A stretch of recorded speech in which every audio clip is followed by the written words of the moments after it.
Ethan Cole was a billionaire in New York City. He owned large construction companies in New York and Washington, D.C. He drove expensive cars, lived in a big mansion with high walls, and spent time with powerful people. But behind all his wealth, Ethan had a cold and proud heart. He believed that money could buy anything: respect, friendship, even health. Many times he stood in front of his mirror and laughed to himself. Why do I need family when I have money? Why do I need love when I have power? He would say. Ethan thought he didn't need anyone. But life always has a way of humbling the proud. Years earlier, Ethan met a young woman from Willow Creek, a small quiet village. Her name was Ella Brooks. She was kind, gentle, and only 19 years old. When Ella became pregnant, Ethan looked down on her. "She's not good enough for my rich life," he said coldly. Then he walked away from her and the unborn child. Ethan thought he had escaped his responsibility. He didn't know that one day, his very life would depend on the same child he abandoned. Ella was the only child of Margaret and Samuel Brooks. Her father was respected in the village. Her mother was a kind woman who gave wise advice. Ella grew up with good values and deep respect for God. She was loved by everyone in Willow Creek because she was gentle and humble. Her mother often told her, "My daughter, don't let any man deceive you. Stay pure and walk with God."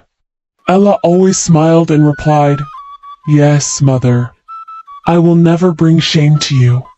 But sometimes, the brighter the light, the stronger the shadow that tries to cover it. Ella's beauty began to attract attention, not just from good people, but also from men with bad intentions.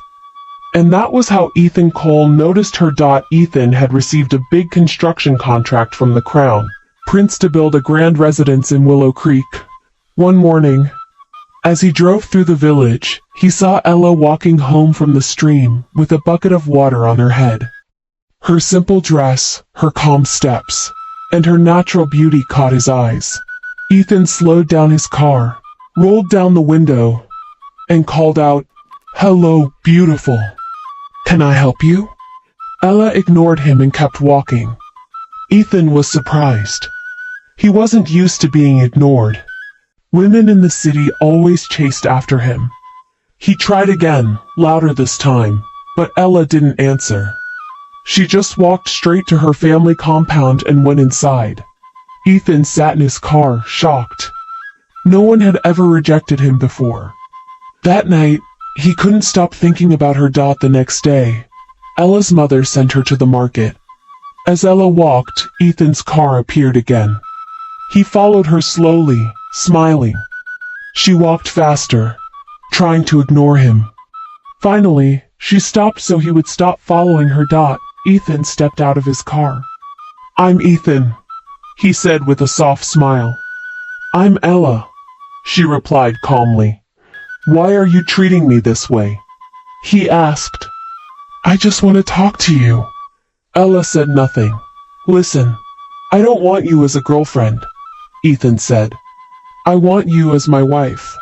I'm serious." Ella's heart shook, but she stayed quiet. After a long pause, she said, "I've heard you. I have nothing to say now." Ethan smiled and asked to drive her to the market, but she refused. She continued walking. Ethan stood beside his car, frustrated but more interested in her than ever. He whispered to himself, "This girl is different. I must have her."